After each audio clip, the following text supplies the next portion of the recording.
Again, Pierre Trudeau declared first time in the history of all countries that this country is multicultural in nature. All its citizens are Canadian. They are nothing but Canadians. Looking at the history of our own country, he felt there were ethnic groups, religious groups who were discriminated against, and he fought against many provincial leaders to entrench in the Canadian Constitution the Charter of Rights and Freedoms.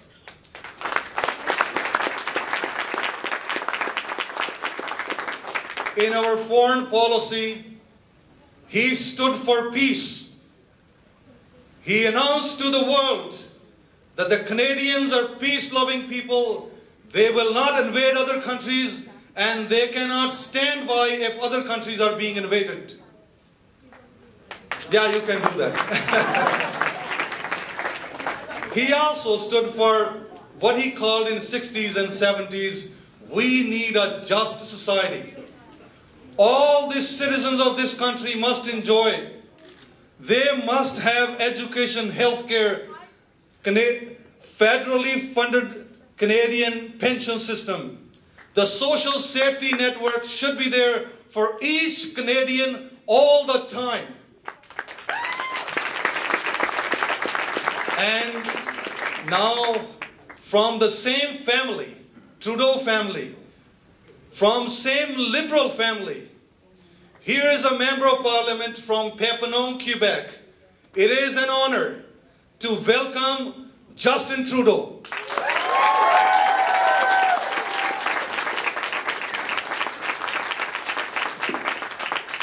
Thank you, Shinder. Thank you all for being here tonight. And I appreciate, of course, all the good memories and the history of this country. But I'm here tonight surrounded by young people to talk about the future of this country and its present.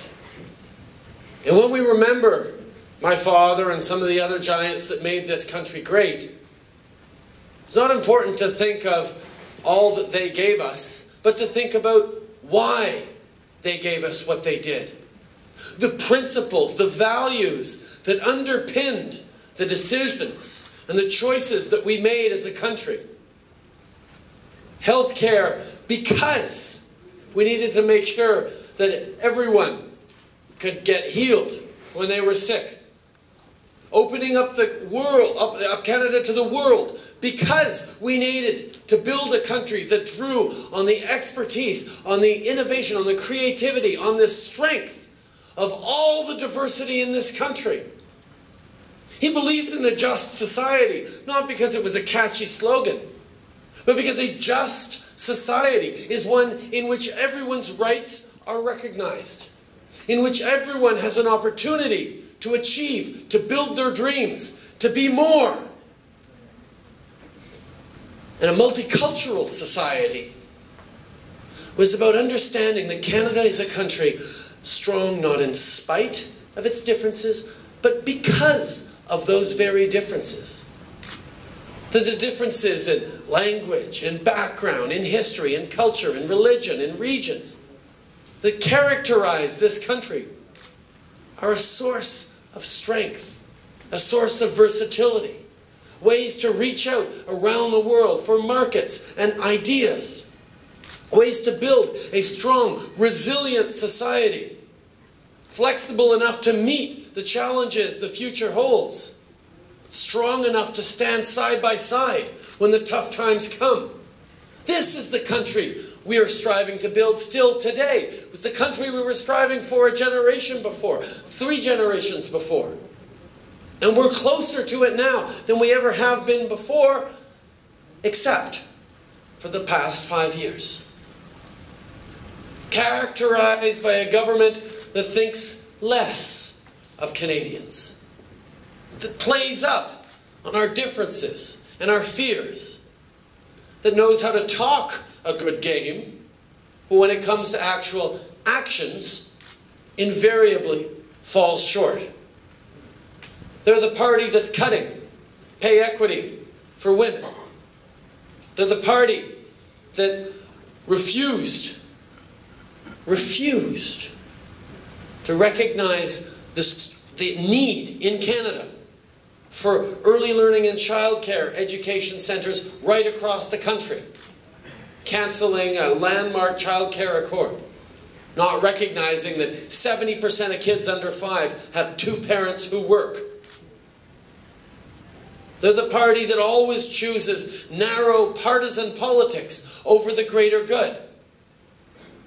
But they've been lucky, because through 13 years of Liberal government, we stabilized the economy, we left them with a big fat $13 billion surplus, we left them with a strong banking system that was the envy of the world, one that they bitterly complained about when they were in opposition, and now are taking credit for as they travel around the world talking about how great our banks are.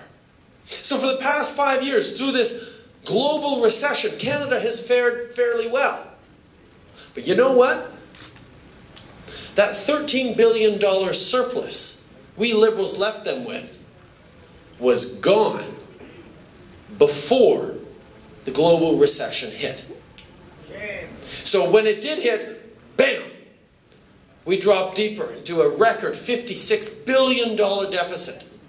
And they're compounding their mistakes with misguided priorities. They're choosing to spend tens of billions of dollars on prisons at a time when we need more schools and community centres, and at a time when the crime rates are decreasing. They're choosing to spend $30 billion on untendered luxury fighter jets at a time when our healthcare system, with our aging population, needs all the support it can get.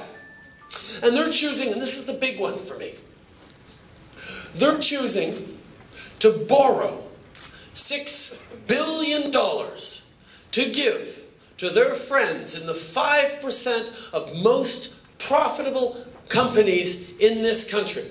Nothing for small and medium-sized businesses, but $6 billion in tax cuts for the biggest companies in this country, at a time when, even though everyone feels that Canada is doing fairly well, people also feel that, you know what, our families are struggling.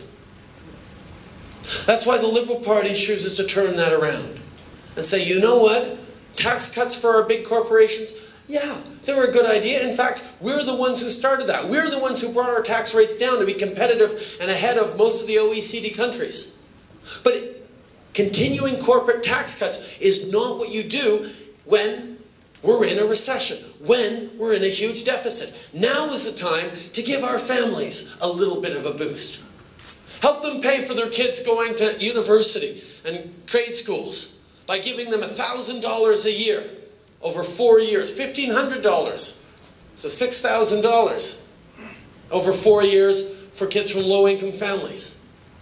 Helping our seniors by stabilizing and strengthening our pensions. Helping them by putting forward issues around caregivers, allowing loved ones who fall ill or are aged to stay at home while family members can take time, not vacation pay, but take time off work to care for them. And increase the guaranteed income supplement for our most poorest, most marginalized, most isolated seniors. These are the things we need to invest in. Helping Canadians make smarter choices around renovating their homes and being greener around eco-energy. Helping Canadians find childcare spaces with investments in early learning and childcare. Helping Canadians with this housing crisis by helping mostly our seniors and our single moms find housing support. These are the things this country needs right now, but they're also the things that are going to build for a stronger future. That's the vision that the Liberal Party has. And we can only do that when we're thinking about all Canadians, not just the Canadians who might vote for us. And that's the greatest failing of this Conservative government. They are not the government for all Canadians. They're a government for that 40% they need to get so they can get their majority. They don't care about certain communities.